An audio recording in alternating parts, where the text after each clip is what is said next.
오늘도 주일 일부 예배로 모인 사랑하는 성도님들을 진심으로 환영합니다. 말씀을 통해서 우리 자유함으로 우리를 부르신 하나님을 경험하게 되기를 간절히 소원하고, 또 우리의 삶을 옥죄이는 율법의 올무가 성령의 법으로 해방되는 귀한 시간이 오늘 이 시간 있어지기를 간절히 소원합니다. 오늘 말씀의 제목은 성령의 법이 너희를 해방하였다. 성령의 법이 너희를 해방하였다 입니다. 사랑하는 성도 여러분, 우리는 자유한 인생인 줄로 믿습니다. 그 근거를 크게 세 가지로 들 수 있습니다. 첫 번째로는 하나님이 우리를 자유하도록 창조하셨어요. 두 번째로는 예수 그리스도께서 죄 가운데 매여 있던 우리를 십자가의 보혈로 해방시켜 주셨죠. 세 번째로, 그리고 매일의 우리의 삶 속에서, 삶의 현장 속에서 그 사실을 깨닫고 경험하며 살아나갈 수 있도록 성령 하나님께서 지금도 역사하고 계신 줄로 믿습니다. 그래서 삶 가운데 우리가 성령 충만해야 합니다, 성령 충만하십시오 라고 이야기하는 것, 이러한 말들을 많이 사용하는데, 이 성령 충만이라는 것은 우리가 필요에 따라서 선택하고 필요 없으면은 잠시 놓아두는 그러한 선택의 것이 아니라 우리의 삶 가운데 늘 동행하고 함께 해야 되는 필수적인 부분이다라는 것이죠. 그렇습니다. 우리는 예수 그리스도의 복음으로 말미암아 자유함을 얻었습니다. 너희는 자유하다라는 선언을 받았습니다. 그리고 이것은 단순히 그냥 선언으로 끝나는 것이 아니라 우리 신분에 있어서도 이제는 우리가 죄로부터 자유한 인생이 되었다라는 신분의 변화를 이야기하기도 합니다. 그런데 이 신분의 변화와 이 선언이 우리의 삶 가운데 실제가 되기 위해서는 성령의 역사를 우리가 삶 가운데 늘 경험하고 같이 동행하고 있어야 되는 것이죠. 그렇다면 우리는 어떻게 성령의 역사를 체험하고 자유함을 누리는 인생이 될 것인가? 이 부분을 우리가 좀 이해하기 위해서 먼저 한 가지 생각해 봐야 될 것이 있어요. 교회 안에서 있는 일인데, 문화적인 다양성과 복음의 순수성을 우리가 알아야 합니다. 무슨 말인가? 교회는 문화적으로 자유하다고 해서 너무 지나치면 안 된다라는 것이에요. 적정한 선 안에서 자유를 누리는 법을 배워야 합니다.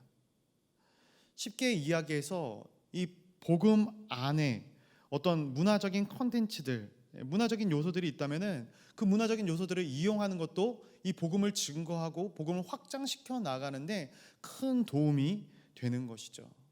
하나님이 그 문화까지 창조하시고 그 문화를 이용하도록 만드셨기 때문이에요. 고린도전서 9장 말씀에 있는 것처럼 율법이 있는 자에게는 있는 자처럼, 없는 자에게는 없는 자처럼, 유대인에게는 유대인의 눈높이에 맞는 이 복음을 전해야 하는 것이고, 이방인이나 헬라인들에게는 그들에게 맞는, 그들의 눈높이에 맞는 하나님의 복음을 전해야 하는 것이죠. 그래서 우리가 문화적인 다양성을 추구할 수 있어야 되는데, 근데 중요한 것은 이 문화적인 다양성은 복음의 순수성을 늘 기반으로 해야 된다라는 사실을 기억해야 하는 것이죠. 이 부분을 우리가 간과하면은 영상에 나온 것처럼 사람을 죽이고 어떤 문화를 죽이는 그런 요소가 되기도 하고요. 이 문화는 또 어떻게 보면 생명을 살릴 수 있는, 복음을 증거할 수 있는 귀한 도구가 되는 것이죠. 그래서 이 문화를 우리가 생각해 볼 때 같이 이원론적으로 생각하지 말고 복음의 순수성을 위해서 이 문화를 올바로 사용할 수 있는 지혜의 은사가 우리 동강교회 모든 성도님들 가운데 있어져야 한다라는 것이죠.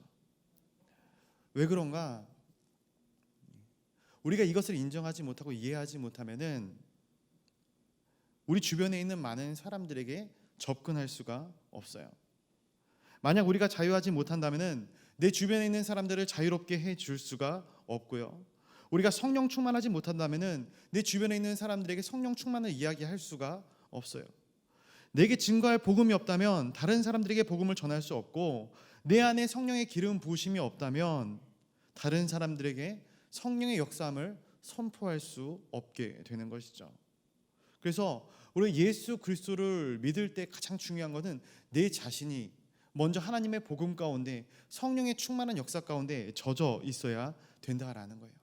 그리고 그 가운데 누리게 되는 것이 무엇인가? 참된 자유함이라는 것입니다. 말씀을 준비하다가 제가 딱 10년 전에 사역했던 교회가 생각이 나더라고요. 그 교회는 굉장히 보수적이라고 소문나 있는 교회였는데 신학적으로도 그렇지만 외형적으로도 굉장히 보수적인 것들을 추구하는 그런 교회였습니다. 어떤 의미냐면은 교회에서 교역자들이 정장을 입는 건 너무나도 당연한 부분 아닙니까? 그런데 교역자 수련회를 가도 정장을 벗지 않습니다. 한 번은 섬에 갔는데 섬에 교역자들이 다 같이 정장을 입고 간 것입니다. 배에서 섬으로 내리는데 그 배를 기다리고 있던 사람들이 교역자들을 이상한 눈으로 쳐다봅니다. 심지어 산에 올라가는데도 정장과 구두를 신고 산에 올라갑니다. 그것이 하나님 앞에 보수적인 신앙을 지키는 길이라고 담임목사님이 생각하셨기 때문에 그런 것이죠. 그렇게 몇 년을 사역하다가 다음 교회로 갔는데 이 다음 교회에서 다음 사역지에서 제가 내심 놀란 것이 있어요. 무엇이냐면은 이 교역자들이 이 성전에서 청소를 하거나 작업을 하는데 추리닝을 입고 작업을 하는 거예요. 이게 무엇이 놀랄 만한 일인가 생각할 수도 있지만 제가 이전 교회에서 굉장히 이 정장과 구두를 벗지 않는 생활을 하고 있다가 교역자들이 추리닝을 입은 이 모습을 보고 굉장히 쇼킹했거든요. 문화적인 쇼크를 받았습니다. 그러면서 제 마음 가운데 어떠한 생각이 들었느냐, 목사가 어떻게 추리닝을 입을 수 있는가? 정장을 입고 일을 해야지, 정장을 입고 사역들을 감당해야지 어떻게 추리닝을 입고 저렇게 볼품없이 일을 하고 있을 수 있느냐. 위에서 이야기하는 보수주의는 이러한 것에 대한 보수주의는 아니죠. 그렇습니다. 제 안에 자유함이 없는 거예요. 제 안에 사람들을 보고 평가하고 정죄하고 있는 그러한 모습이 드러나고 있었던 것이죠. 물론 지금 저는 굉장히 자유합니다. 제가 지금 어떤 교회가 옳고 어떤 교회의 그름에 대해서 이야기하는 것이 아니에요. 절제는 반드시 필요합니다. 절제는 반드시 필요해요. 그러나 그것에 매여서 자유함을 잃는다면은 다른 사람에게도 자유함을 줄 수 없다라는 부분에 대해서 말씀을 드리고 있는 것이에요. 근데 성경에서 하나님께서는 우리 가운데 끊임없이 자유함을 추구하기를 원하셔요. 시편 124편 7절 말씀에 이렇게 기록이 되어 있습니다. 제가 한번 읽어드릴게요. 우리의 영혼이 사냥꾼의 올무에서 벗어난 새같이 되었나니 올무가 끊어짐으로 우리가 벗어났도다. 아멘. 하나님께서는 우리의 인생이 사냥꾼의 올무에서 벗어난 새 같은 인생, 자유로운 인생이 되기를 원하신다라는 거예요. 우리가 세상을 살아가면서 자기 하고 싶은 대로 살아가는 사람을 자유로운 영혼이라고 이야기를 합니다. 그런데 사실은 어떤 특정한 사람만이 자유로운 영혼이 아니라 모든 사람을 하나님께서 그렇게 창조하셨다라는 거예요. 그래서 우리는 본질상 모두가 다 자유로운 영혼, 우리의 모든 영혼들은 다 자유로운 영혼이다라고 볼 수 있는 것이죠. 그래서 우리가 성령의 역사 가운데 회복되고 새로운 피조물이 되어 자유케 되는 것은 하나님께서 우리에게 주신 우리의 본질, 인간의 인간됨, 인간의 본질을 회복하는 것을 의미하는 것이에요. 이스라엘 백성들이 이집트에서 종살이하는 40년 동안은 물질적으로 부족함을 느끼지 못했어요. 먹을 수 있는 것들을 먹고 느낄 수 있는 것들을 느끼고 가질 수 있는 것들을 가졌어요. 그런데 그 누구도 그것을 자유라 이야기하지 않아요. 노예 이렇게 이야기를 하죠. 그러나 그들이 광야로 나오는 그 순간 그들은 배고픔과 맞닥뜨려집니다. 추움과 더위에 싸우게 됩니다. 그런데 그것을 구속이라 이야기하지 않아요. 거기에 자유가 있는 것이에요. 노예는 자유가 없지만 하나님의 백성에게는 자유가 있음을 기억하시기를 간절히 소원합니다. 사실 오늘 이 본문은 8장 2절뿐만이 아니라 7장 15절부터 쭉 이어지는 본문의 말씀입니다. 15절부터 17절까지의 말씀을 한번 같이 읽어보도록 하겠습니다. 7장 15절부터 17절입니다. 시작. 내가 행하는 것을 내가 알지 못하노니 곧 내가 원하는 것은 행하지 아니하고 도리어 미워하는 것을 행함이라. 만일 내가 원하지 아니하는 그것을 행하면 내가 이로써 율법이 선한 것을 시인하노니 이제는 그것을 행하는 자가 내가 아니요 내 속에 거하는 죄니라. 아멘. 15절 말씀을 보면은 내가 행하는 것을 내가 알지 못한다. 내가 행하는 것을 왜 내가 알지 못할까요? 왜 내가 내 원하는 대로 내 마음대로 이 일들을 해나가지 못할까요?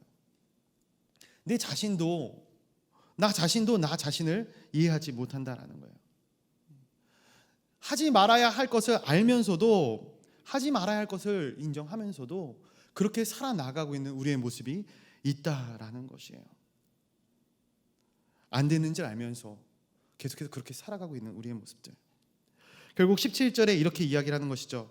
그것을 행하는 자가 내가 아니라 내 속에 거하는 죄다. 내가 죄를 짓도록 만드는 것, 내가 율법의 올무에 매여서 살아가도록 만드는 것이 내가 아니라 내 속에 거하는 죄다라는 거예요. 어떤 사람들은 이 부분에 대해서 이렇게 이야기할 수 있어요. 그냥 내가 내 원하는 대로 살아가면 되지 무엇이 문제냐, 어차피 내 인생은 내가 주체자가 아니냐, 내가 살고 내가 책임지면 되는 문제가 아니냐라고 이야기할 수 있을 것 같아요.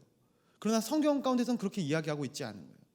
내가 어떠한 길로 살아가든 그것이 하나님의 말씀 가운데 어떤 죄의 문제 가운데 들어있을 때 우리는 그것을 스스로 책임질 능력이 없을 뿐더러 그 문제로부터, 그 죄로부터 자유할 수도 없다라고 성경에서 우리에게 말씀해 주고 있는 것이에요. 그렇다면 우리가 자유한 인생을 살기 위해서는 무엇이 필요한가? 요한복음 8장 32절에서 이렇게 이야기를 합니다. 진리를 알지니 진리가 너희를 자유롭게 하리라. 우리를 자유롭게 하는 것이 무엇이라 이야기합니까? 진리라 이야기합니다. 진리. 그럼 진리가 무엇입니까? 진리가 무엇입니까? 진리는 예수 그리스도인 것이죠. 그래서 진리 안에 자유함이 있다라는 것은 이 진리에 기초해야지만, 예수 그리스도께 기초해야지만 우리 가운데 자유함이 있다라는 것을 말씀해 주고 있는 것이에요. 우리에겐 자유함이 있습니다. 예수 그리스도 안에 거하고 그 안에 소속되어져야지만 우리 안에 참된 자유함이 있는 것이에요. 말씀을 묵상하다 또 하나 생각하는 것은, 우리가 진정으로 자유하기 위해서는, 우리 인생이 자유한 인생이 되기 위해서는 우리의 영적 사이즈를 키워야 한다라는 것이에요. 하나님 나라의 법칙은 사이즈의 문제입니다. 시편에서도 다윗이 많은 고백을 하죠. 그런데 하나님께서 다윗을 언제 사용하시는가? 다윗의 인생을 언제 자유롭게 하시는가? 이 다윗이 고통받고 그의 인생 가운데 밑바닥까지 내려갔을 때 하나님께서 이 다윗에게 주신 솔루션은요, 다윗을 그냥 높은 곳으로 끄집어 올리셔서 그의 위치를, 그의 자리를 바꿔주시는 것으로 끝나는 문제가 아니었어요. 그의 마음의 사이즈를 조정해 주시는 문제였다라는 거예요. 자기를 죽이려고 했던 사울 왕조차도 품을 수 있는 존재로 다윗을 만드셨던 것이죠. 이게 광야에서의 다윗의 삶 가운데 연단되어지는 부분이었어요. 그 마음의 사이즈만 있다면 그 누구도 품지 못할 사람이 없는 것이고 끌어안지 못할 사람이 없는 것이에요.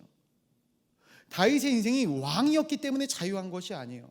그가 광야에 있을지라도, 그가 낮은 자의 신분에 있을지라도 하나님께서 그와 함께 하시기 때문에 그가 자유할 수 있었던 것이죠.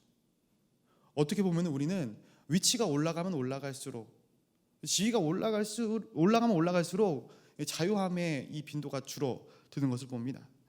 그래서 정치인들을 이야기할 때 정치인들은 운신의 폭이 좁다 이렇게 이야기를 하지 않습니까? 우리는 우리 인생의 운신의 폭을 넓히는 연습을 해야 합니다. 사람을 끌어안는 넓이를 가져야 합니다. 이 영적인 사이즈가 우리의 자유함을 좌우하는 것이죠.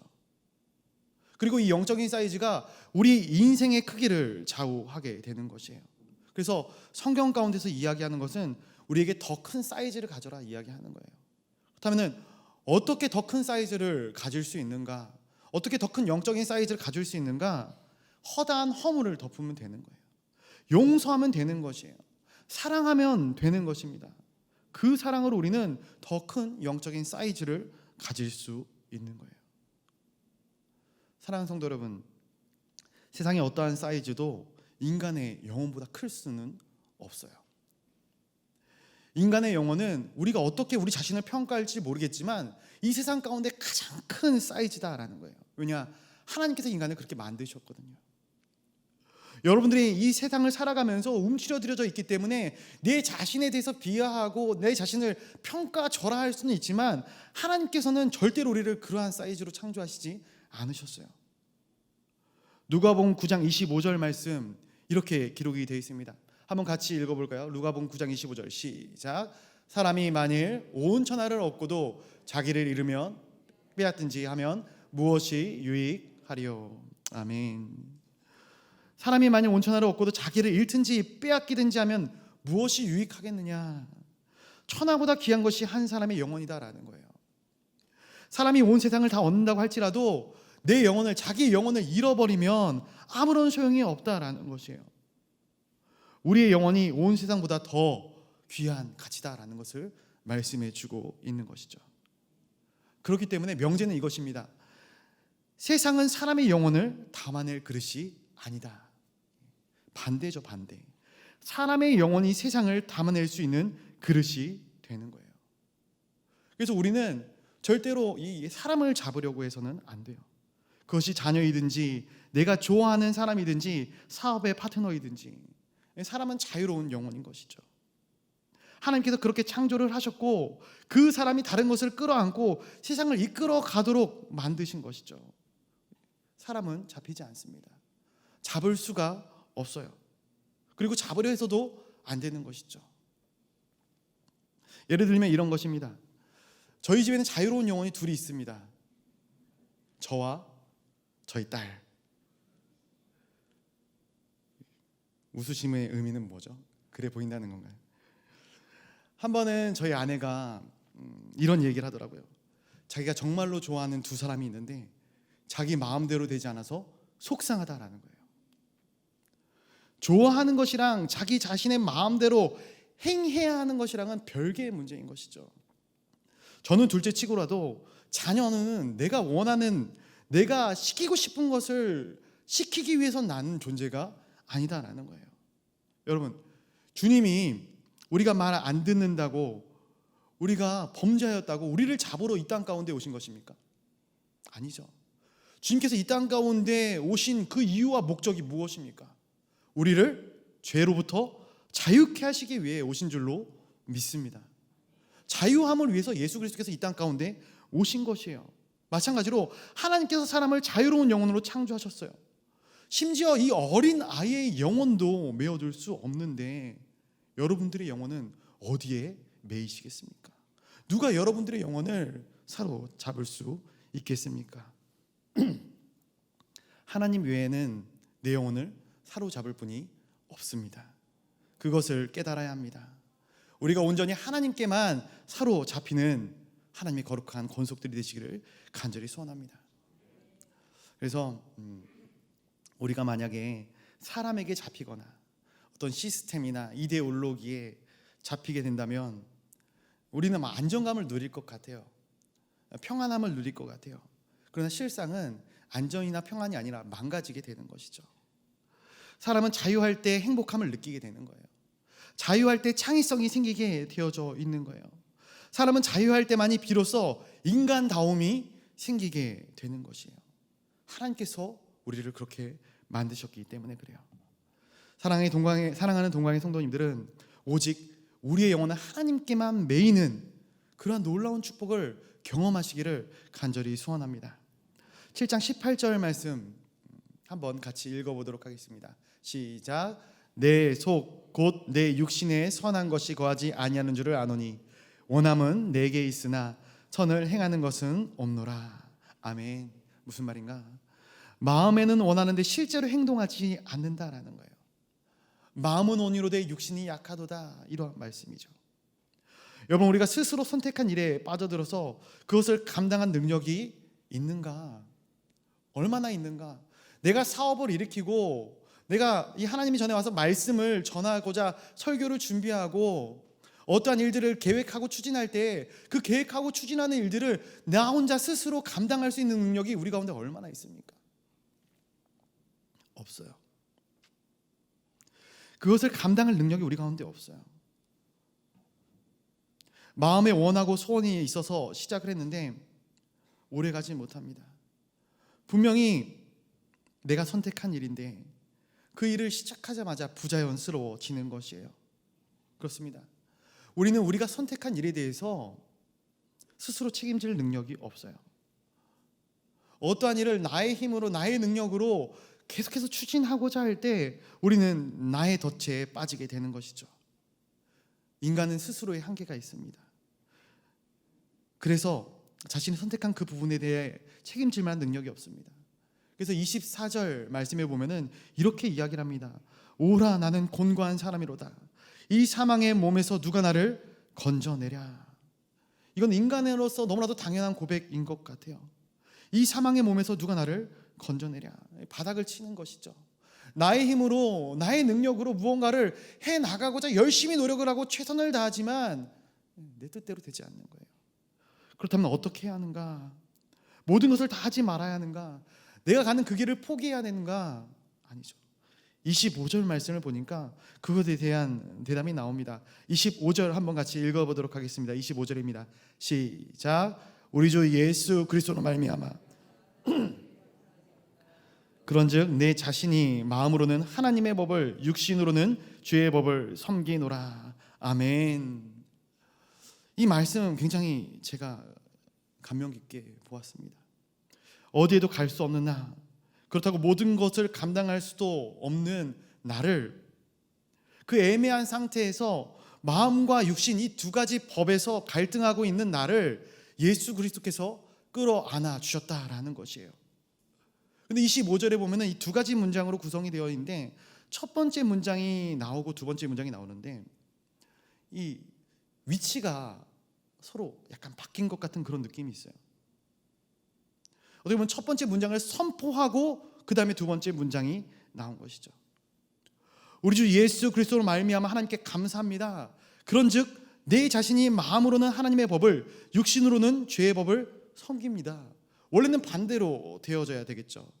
내가 이러한 상황 가운데 있을지라도 예수 그리스도로 인해서 내게 자유를 주시고 해방을 주시는 하나님께 감사합니다. 이렇게 약간 반대로 되어져야지 말이 맞는데 자연스러운데 이것이 오늘 이 본문에서 반대로 되어져 있다는 거예요.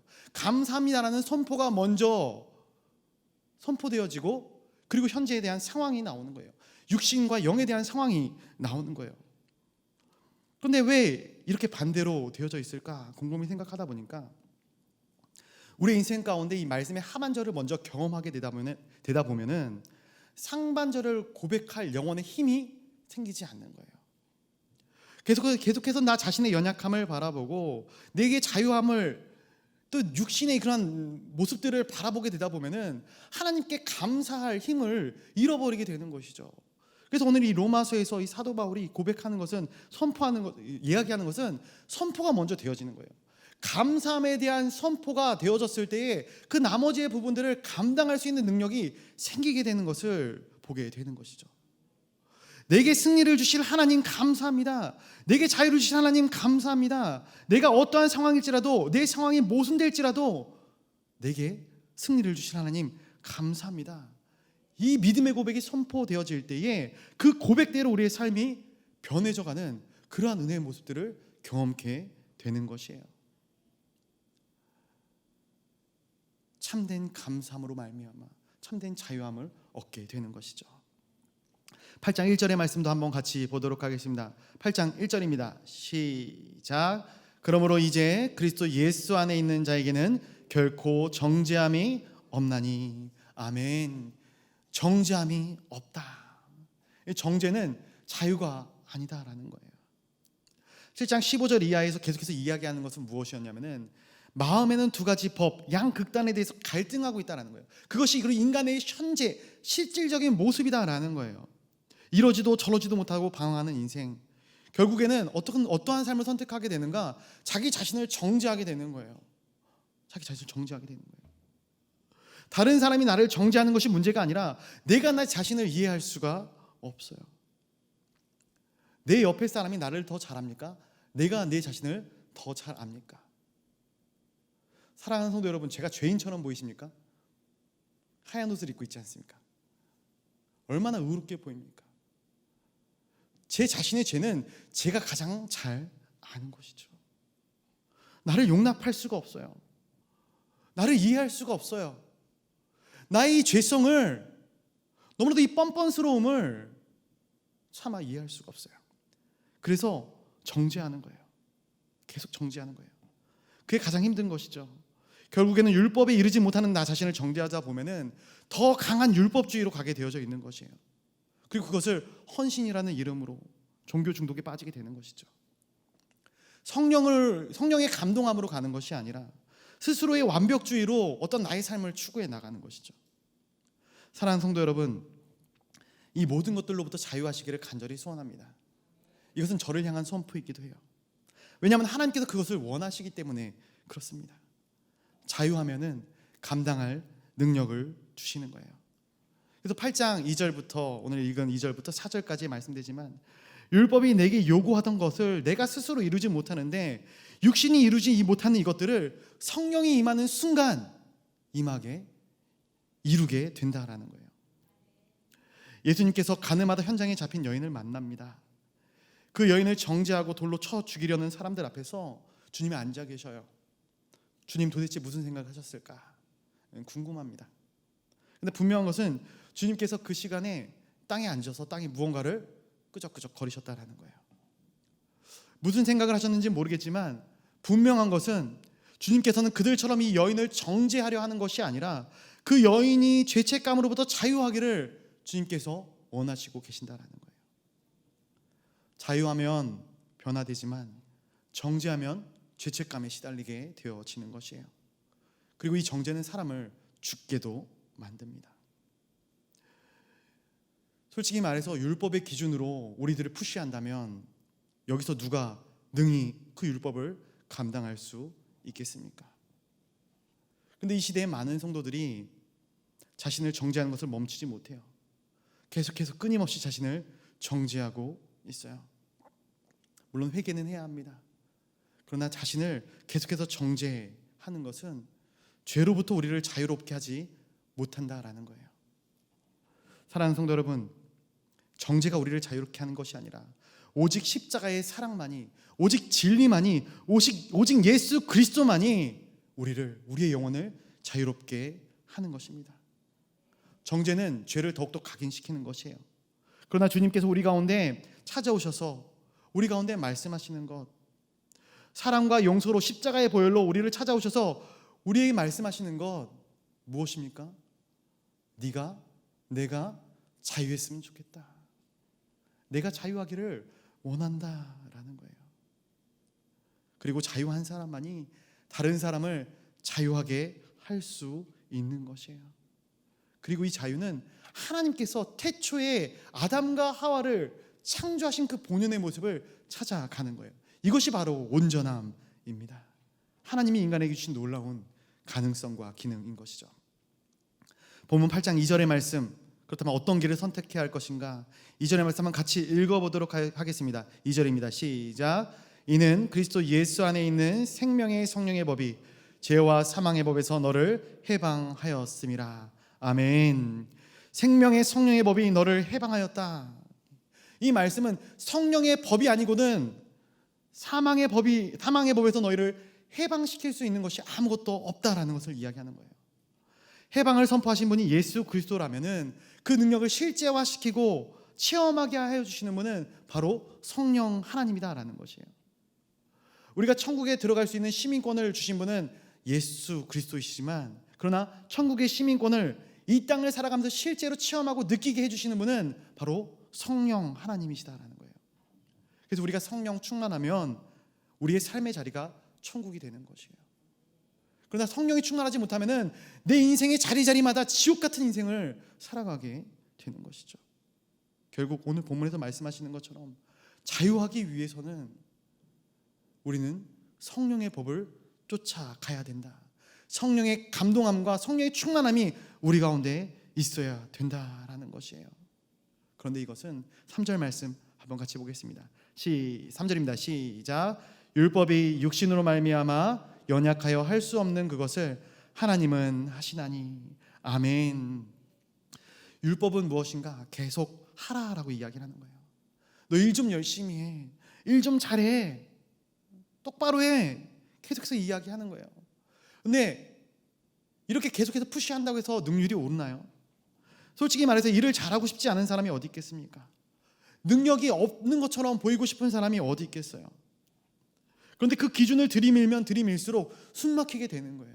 힘들어지는 거예요. 결국 우리도 다 아는 것처럼 최종은 성령의 감동함을 따라 가야 되는 것이죠. 우리가 세상의 충동에 세상의 어떤 감정에 등 떠밀려서 마지못해 가는 인생이 아니라 성령의 감동함으로 이끌려가는 인생들이 되기를 간절히 소원합니다. 디모데후서 1장 6절부터 7절까지의 말씀인데요, 한번 같이 한 목소리로 읽어보도록 하겠습니다. 6절부터 7절입니다. 시작. 그러므로 내가 나의 안수함으로 내 속에 있는 하나님의 은사를 다시 부릴 듯 하게 하기 위하여 너로 생각하게 하노니, 하나님이 우리에게 주신 것은 두려워하는 마음이 아니요 오직 능력과 사랑과 절제하는 마음이니. 아멘. 이 말씀은 사도 바울이 아들된 제자된 디모데에게 권면하는 말씀입니다. 디모데를 에베소 교회로 보내요. 그런데 이 디모데가 그것을 감당할 만한 능력이 없는 거예요. 스스로를 판단하기에 나는 아무런 능력이 없다. 얼마나 여기에 대한 스트레스를 받았으면은 성경에서는 그가 속병까지 앓았다라고 기록하고 있어요. 그런 디모데에게 사도 바울이 6절에서 이야기를 합니다. 내가 하나님께 받은 그 은사가 불일 듯 일어나게 해야 된다라는 것이에요. 은사가 부족하거나 은사가 잘못되었거나 하나님의 부르심이 잘못되었다라는 것이 아니라 성령이 내 안에서 불일 듯 일어나면은 그 모든 것을 감당할 수 있는 힘은 너로부터 나오는 것이 아니라 하나님으로부터 나온다라고 말씀하고 있는 거예요. 하나님께서 너에게 주시는 마음은 두려워하는 마음이 아니라 오직 능력과 사랑과 절제의 마음이다. 여러분, 능력이 무엇입니까? 우리가 주어진 일들을 감당할 수 있는 것이 능력이에요. 사랑은 무엇인가? 내게 다가오는 사람들을 품을 수 있는 것, 이것이 사랑입니다. 절제는 무엇인가? 하나님께서 가라고 하면 가고 멈추라 하면 멈출 수 있는, 내가 능력이 있어도 하나님의 뜻 가운데 멈추거나 서거나 할 수 있는 능력이 절제입니다. 성령의 이 9가지 열매 중에 가장 마지막이 절제죠. 하나님께서 우리에게 주신 것은 이 능력과 사랑과 절제예요. 근데 이 3가지가 있으면 우리가 하지 못할 것이 없다라는 거예요.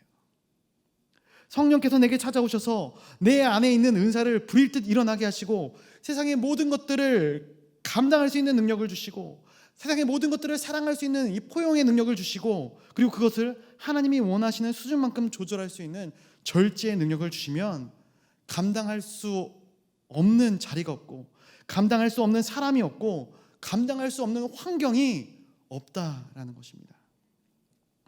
말씀을 맺고자 합니다. 오늘 사랑하는 동광의 성도님들 가운데 참된 자유함이 있어지기를 간절히 소원합니다.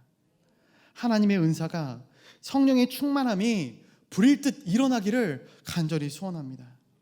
세상은 안 된다 이야기합니다. 어렵다 이야기합니다. 환경은 계속해서 악해져 간다 이야기합니다. 믿는 사람들이 설 자리가 없다 이야기합니다.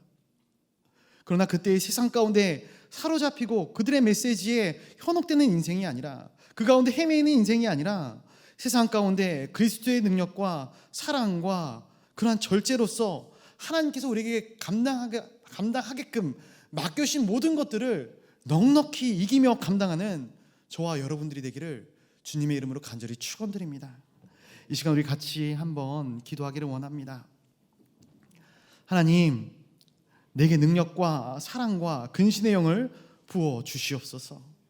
감당할 수 있는 성령의 기름을 부어 주시옵소서. 자의에 의해 혹은 타의에 의해 점점 모이기가 힘들어지는 이 시대 가운데 설 수 있는 힘을 더하여 주시옵소서. 여러분, 이 자리에 등 떠밀려 나온 것 아니지 않습니까? 내가 주님을 사랑하기 때문에 사랑의 마음으로 자원하여서 이 자리에 오신 것 아닙니까? 그러나 내가 아직도 이 땅 가운데 매어 있다고 느끼는 것은 성령의 기름 부으심이 내 안에 기름이 떨어진 것처럼 다 떨어졌기 때문일 것입니다. 이 시간 우리가 같이 기도할 때 성령의 역사심을 구하며 나아가기를 간절히 소원합니다. 성령 하나님, 내 삶 가운데 충만하게 임하여 주시옵소서. 이 시간 하나님의 기름 부으심이 이 예배의 가운데, 예배의 자리 가운데 주님 앞에 겸허히 엎드린 사랑하는 동광의 모든 성도들 가운데 충만하게 임하게 하여 주시옵소서. 그 성령의 법으로 말미암아 우리가 우리 인생 가운데 참된 자유함을 선포케 하여 주시옵소서. 다 같이 합심으로 기도하며 나아가도록 하겠습니다. 사랑의 하나님 아버지, 감사합니다. 주님께서 성령의 법으로 말미암아 우리 가운데 십자가를 지시고 이 땅 가운데 오심으로 말미암아 죄의 소리를 자유케 하시고 하나님, 우리 인생 가운데 참된 자유함을 누릴 수 있도록 만들어 주심을 기억합니다. 그러나 하나님, 아직도 우리는 죄의 올무에 빠져 율법의 올무에 빠져 내 자신을 정죄하며 자유롭지 못한 인생, 부자연스러운 인생들을 살아가고 있지는 않습니까? 세상의 말들에 귀를 기울이고 세상의 음성에 내 마음을 더 쏟고 있지는 않습니까? 주님, 용서하여 주시옵소서. 주님을 바라보는 인생을 살아가게 하여 주시옵소서. 오직 주님 한 분만을 대면하고 집중하여 바라볼 수 있는 우리 인생들이 되어지게 하여 주시옵소서. 그리하여 하나님, 이 땅 가운데 하나님의 거룩한 백성으로서 살아나가는 한순간순간이 기쁘고 즐겁고 행복한 하나님의 거룩한 백성들 되어지게 하여 주시옵소서. 세상은 나의 발목을 잡고 나의 인생을 끌어가지만 주님, 당신의 그 거룩한 능력으로 말미암아 하나님, 참된 자유함을 누리는 하나님의 거룩한 권속들, 부족한 종이 되어지게 하여 주시옵소서.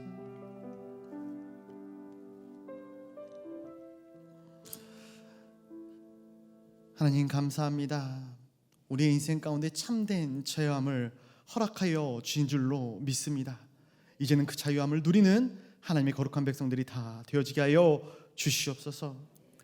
이제는 우리 주 예수 그리스도의 은혜와 성부 하나님의 극진하신 사랑하심과 성령 하나님의 감화, 감동, 교통 충만하신 역사하심이 거룩한 주일 주님의 존전에 나와 말씀을 통하여 이 땅 가운데 자유함을 선포하며 하나님의 귀한 자녀로서의 삶을 아름답게 자유롭게 살아나가기를 간절히 소원하는 이 자리에 모인 하나님의 거룩한 권속들 머리 위에와 동강의 모든 성도들 머리 위에 이제로부터 영원토록 함께 있을지어다.